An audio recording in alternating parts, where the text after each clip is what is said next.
Hello, I am Pankaj Sharma from Brain League Learning. In this video, we will explore network gateways, what they are, why we need them, and how they work with simple visual examples. Definition: a network gateway is a device that sits between two different networks and forwards traffic between them. It often looks like a router or a firewall. Think of a local network on the left and the internet on the right, with the gateway in the middle letting traffic pass between the two. Why we need gateways. 1. Different subnets. If your local network is one address range and the destination is another, your device needs a default gateway to reach it. 2. Protocol or version differences, such as IPv4 talking to IPv6, sometimes require translation at the gateway. 3. Security and control, where the gateway enforces firewall rules, network address translation, or virtual private networks. Default gateway.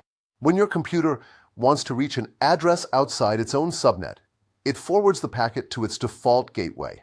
Let's label the left device with a private IP and the gateway with a default gateway address. Then watch the packet move from the host to the gateway and onward to the internet. How packet forwarding works, step by step. 1. The host checks the destination address and sees it is not local. 2. The host sends the packet to the default gateway. 3. The gateway consults its routing table to choose the next hop. 4. The gateway forwards the packet out the appropriate interface. Network address translation. In many homes, your devices use private IP addresses. The gateway rewrites the outgoing packet source to its public IP and keeps a table-to-map replies back. Before translation, the source is the private address. After translation at the gateway, the source becomes the public address. IPv4 and IPv6. A gateway can route IPv4 traffic or IPv6 traffic, or both in what we call dual stack. Sometimes a special translator, like NAT64, lets IPv6 only clients reach IPv4 only servers. Common gateway devices. Home routers that connect your Wi-Fi to your internet provider. Enterprise firewalls that protect and route corporate networks. Cloud virtual gateways that connect cloud networks to data centers. Key takeaways.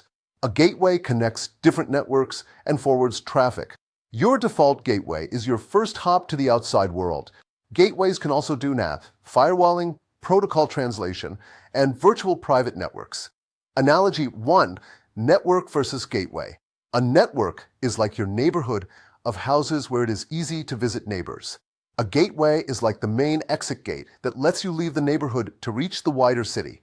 Analogy 2. Router versus gateway. A router is like the traffic director inside your neighborhood, moving between local streets. A gateway is the exit gate that connects you to the outside. At home, your Wi-Fi box often does both jobs. A quick practical tip. If you cannot reach websites but local sharing works, check your default gateway setting. It should be your router's local address, like 192.168.1.1. Thanks for watching. I am Pankaj Sharma from Brain League Learning. Now you know what a gateway does, why it is essential, and how it differs from networks and routers. See you next time.